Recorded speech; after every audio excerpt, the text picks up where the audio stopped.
നമ്മളുടെ ഒരു ചെറിയ സ്പെഷ്യൽ അടിപൊളി മക്ബൂസാണ് മക്കളെ. നല്ല വൈറ്റ് റൈസ് മക്ബൂസാക്കിയിട്ട് ചിക്കൻ ഫ്രൈ,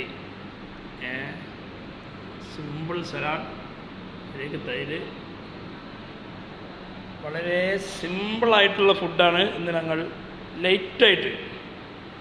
ഇതിലും ലൈറ്റായിട്ട് ഇനി ഫുഡുണ്ടോ നമുക്കറിയില്ല. അത്രയും സിമ്പിളായിട്ടാണ് ഞങ്ങൾ സെറ്റാക്കിയിട്ടുള്ളത്. ഓക്കെ,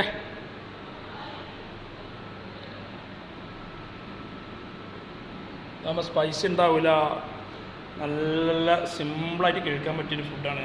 അതിന് വേണ്ടി നമ്മൾ പച്ചമുളകൊക്കെ സെറ്റാക്കിയിട്ടുള്ളത്. ഓക്കെ, ഇതിലേക്ക് നമ്മൾ ലെമൺ